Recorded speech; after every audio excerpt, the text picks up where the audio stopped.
Our dungeon master tip. Master. Our dungeon master tip is a simple touch of intrigue. Intriguing. Now this comes.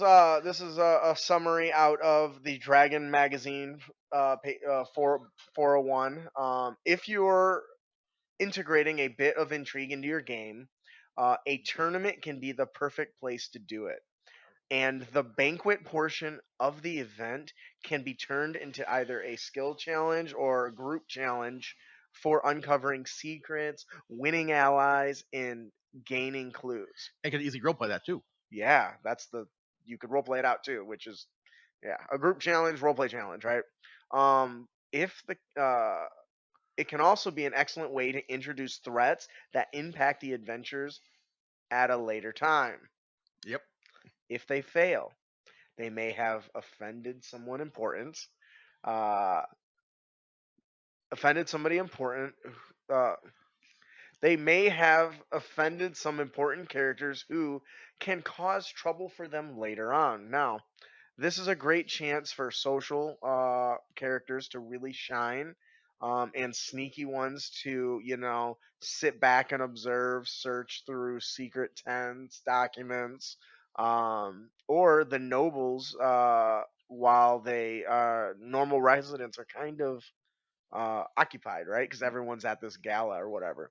So if you're using the entire tournament as kind of an overarching challenge, the adventurers could gain access during the banquet with skills such as persuasion, history, and deception. So this is a great opportunity to use those different skills to even influence the tournament where people have gathered from all over the world, right?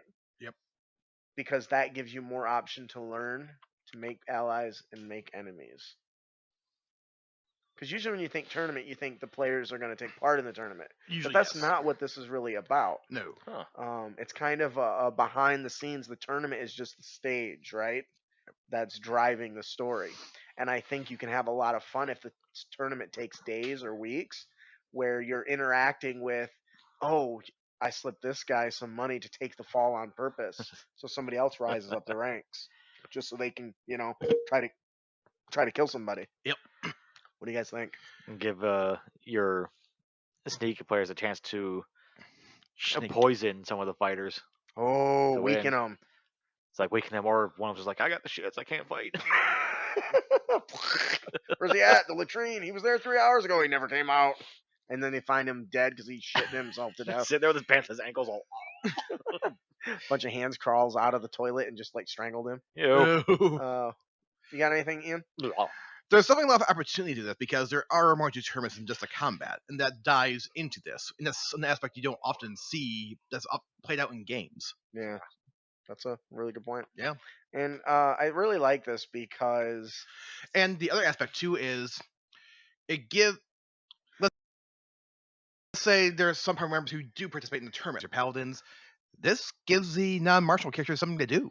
yeah, I like that. A really good thing that comes to mind when I read this was A Knight's Tale. Yep. Right, because while That's a good movie. the interesting parts are the action scenes are all in the jousting arena or whatever. The most interesting parts are the things that are happening between the different fighters and their support, entourage and stuff behind It's like the the scenes. entirety of Game of Thrones. Yep. What are you doing? Losing. But I'm going to lose gracefully, thank you very much. In a flourish of my hands and a wave of my caboose. Says the bard. Yep. Which is a fancy way of saying you're going to get your butt kicked. Yes, that is what is going to happen. All right, so that'll do it for our Dungeon Master tip. A simple touch of intrigue can make even a tournament fun and engaging.